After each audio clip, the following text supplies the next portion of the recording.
என் அன்பு குழந்தையே, இப்போது உன்னுடைய மனநிலை எப்படி இருக்கின்றது என்று நான் சொல்லட்டுமா? உன்னை சுற்றியும் சிக்கல்கள், தினம் தினம் ஒவ்வொரு பிரச்சனைகள். ஒரு பிரச்சனையை முடிக்கும் முன்னரே அடுத்த பிரச்சனை உருவாகி விடுகின்றது.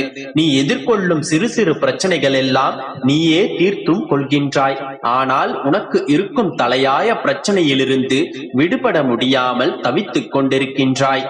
உன்னை காப்பாற்றவும் யாருமில்லை, உன்னை தாங்கி பிடிக்கவும் ஆளுமில்லை, உனக்கு ஆலோசனை கூறவும் யாருமில்லை, ஆறுதல் சொல்லவும் தோள் சாய்த்துக் கொள்ளவும் யாருமில்லை. நீயும் உன்னால் முடிந்த அளவிற்கு முயன்றும் பார்த்து விட்டாய். எல்லாவற்றிலும் முட்டுக்கட்டை இருக்கின்றது. உன்னை சுற்றிலும் பல பேர் இருந்தாலும் தனிமையை உணர்கின்றாய். இப்போதெல்லாம் உன்னிடம் யாராவது வந்து பேசினாலும் கூட உன்னுடைய உதடுகள் மட்டும்தான் பதில் கூறுகின்றது. உன்னுடைய மனம் எதையோ யோசித்துக் கொண்டே இருக்கின்றது. சரியாக சொல்ல போனால் ஏதோ திக்கு தெரியாத காட்டில் வாழ்வதை போன்ற வாழ்க்கையைத்தான் நீ வாழ்ந்து கொண்டிருக்கின்றாய். இந்த சூழ்நிலையில் தான் இப்போது நீ இருக்கின்றாய். உனது அத்தனை கேள்விகளுக்கான பதில்களும் உனக்கு கிடைக்கப் போகின்றது. உன்னுடைய சிறப்பான எதிர்கால வாழ்விற்கு ஒரு நல்ல வழி கிடைக்கப் போகின்றது. சரி, இப்போது ஒன்று நினைவிருக்கின்றதா? சற்று காலத்திற்கு முன்னர் பாலைவனத்தை போன்று பிரச்சனைகள் உன்னை சூழ்ந்து கொண்டிருக்கும் போது என்ன செய்வதென்று தெரியாமல் அலைந்து திரிந்து கொண்டிருந்தாய். அப்போதும் கூட அப்பா என்று நீ அழைத்த அடுத்த நொடியே நான் உன்னிடம் ஓடி வந்தேன். திசை காட்டியாக இருந்து உனக்கு சரியான வழியை காட்டி உன்னை இந்த இடத்தில் கொண்டு வந்து சேர்த்தேன். நினைவிருக்கின்றதா? நீ மறந்தாலும் நான் மறக்க மாட்டேன். வறண்ட பாலைவனத்தில் உனக்கான நீர் பார்த்து உனக்கு வழிகாட்டிய எனக்கு இந்த இருண்ட காட்டில் ஒளியேற்ற தெரியாதா? உன்னுடைய தேடலுக்கான விடையை உனக்கு அளிக்காமல் நான் எப்படி விடுவேன்? நீயும் என்னுடைய அப்பா இருக்கின்றார், என்னை எப்படியும் காப்பாற்றி விடுவார், எனக்கான வாழ்க்கையை காட்டி விடுவார் என்கின்ற நம்பிக்கையில் தான் இருக்கின்றாய். வலிகளோடு போராடி கொண்டிருக்கும் உன்னுடைய மனதை திசை மாற்ற மனதிற்கு பிடித்தமான விஷயங்களை உன்மேல் திணித்துக் கொண்டு உன்னை சுற்றி வேலி போட்டுக் கொண்டிருக்கின்றாய். நீயும் சந்தோஷமாக இருக்க முயற்சி செய்து கொண்டுதான் இருக்கின்றாய். ஆனாலும் கண்மணி, நடந்த நிகழ்வுகளையும் நடந்து கொண்டிருக்கும் நிகழ்வுகளையும் மறக்க முடியாமல் தனிமையில் ஆறுதலுக்காக தோள் சாய ஏங்குகின்றாய். காலம்தான் கண்மணி உன்னுடைய காயங்களுக்கான மருந்து. கொஞ்ச காலம் உன்னுடைய வலிகளை தாங்கிக்கொள், அனைத்தும் மாறும். நீ இழந்த நிம்மதி, சந்தோஷத்தை அளவில்லாமல் பெறுவாய். என் செல்ல மகளே, நான் உன்னை என்னுடைய மடியில் தாங்கிக் கொண்டிருக்கின்றேன். என்னுடைய மடியில் அமர்ந்து கொள்ளும் எல்லா குழந்தைகளின் ஆபத்துக்களையும் பிரச்சனைகளையும் தவிர்த்து நான் அவர்களுக்கு ஆறுதல் அளிப்பேன். என்னை நம்பும் என்னுடைய பிள்ளைகளுக்கு நானே தாயும் தந்தையுமாக இருந்து அவர்களின் பேராபத்துக்களை நான் தீர்த்து வைப்பேன்.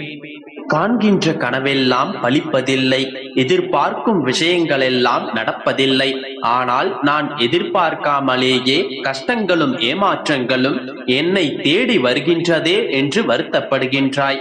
பிள்ளையே, எப்போதும் ஒன்றை மட்டும் ஞாபகம் வைத்துக்கொள். இப்போது இருக்கும் நிலைதான் உன்னுடைய முடிவு என்று நீயே முடிவு செய்து கொள்ளாதே. இதைவிட சிறந்தது உன்னை நோக்கி வர காத்து கொண்டிருக்கின்றது. எல்லாம் மாறும். துணிந்து போராடினால் அச்சத்தை தவிர்த்து விடாமல் போராடு. வெற்றி உனக்கானது.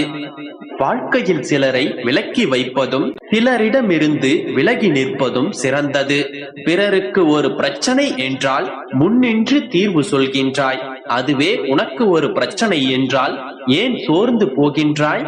நீ தாங்க முடியாத அளவிற்கு உனக்கு ஒருபோதும் துன்பம் ஏற்படுவதில்லை.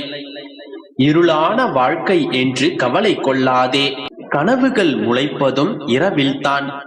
குழந்தையே, உறவுகளை தேடுவதை அடியோடு நிறுத்திக்கொள்.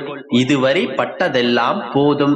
முட்டாள்தனத்தால் ஏமாந்தவர்களை விட இரக்க குணத்தால் ஏமாந்தவர்களே அதிகம். ஏனெனில் இது பச்சோந்திகளும் துரோகிகளும் வாழும் பூமி. சிலரின் பழக்கங்களை கை கொடுக்கல்களோடு முடித்துக்கொள். இதயம் வரை அழைத்துச் சென்று ஏமாந்து நிற்காதே. பேசும் முன்னால் கவனமாக கேள். எழுதும் முன்னால் நீ யோசிக்க தவறாதே. செலவழிக்கும் முன்னால் நீ சம்பாதிக்கப் பார். பிறரை விமர்சிப்பதற்கு முன்னால் உன்னை நினைத்துப் பார். உன்னுடைய வாழ்க்கையின் அர்த்தத்தை உணர்ந்து கொள்வாய். குழந்தையே, உதவிக்கு யாரும் இல்லை என்று வருந்தாதே. உனக்கு துணையாக நான் இருக்கின்றேன். தைரியமாக போராடு. நேற்று மற்றும் நாளையை மறந்துவிடு. இன்றைய பொழுதை நீ அனுபவிப்பதே உண்மையான மகிழ்ச்சி. கஷ்டப்பட்டு ஒரு பிரச்சனையை கப்பலில் ஏற்றினாலும் அதைவிட வேகமான பிரச்சனை ராக்கெட்டில் வந்து இறங்குகின்றது என்று சலித்துக் கொள்ளாதே.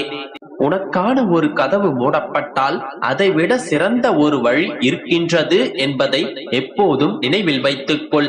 எந்த ஒரு இக்கட்டான சூழ்நிலையிலும் நீ சாதிக்க பிறந்தவள் என்பதை நினைவில் வைத்துக்கொள். தைரியமாக போராடு. நிச்சயம் வெற்றி பெறுவாய். நானும் அருகிலேயே தான் உனக்கு துணையாக நிற்பேன். எதற்கும் பயப்படாதே. நல்லதே நடக்கும். நம்பிக்கையோடு இரு.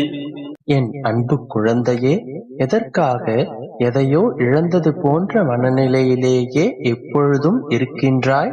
நீ எதையும் இழந்துவிடவும் இல்லை, எதையும் இழந்துவிடவும் மாட்டாய் என்று எத்தனை முறைதான் கூறுவது? இந்த சூழ்நிலையும் உனதிந்த நிலையும் எப்பொழுதும் நிரந்தரமல்ல. எல்லாம் தலைகீழாக மாறும் தருணம் நிச்சயம் வரும். ஏனென்றால் இந்த உலகத்தில் எதுவுமே நிரந்தரமில்லை என்றல்லவே. அடுத்த நொடி ஆச்சரியங்கள் நடக்கலாம். அடுத்த நொடி அற்புதங்கள் அரங்கேறலாம்.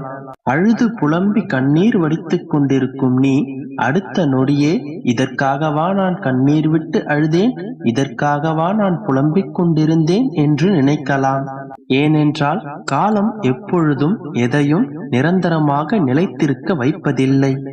மாற்றங்கள் மட்டுமே இங்கு மாறாதது. மற்ற எல்லாமும் இங்கு மாறிக்கொண்டேதான் இருக்கும்.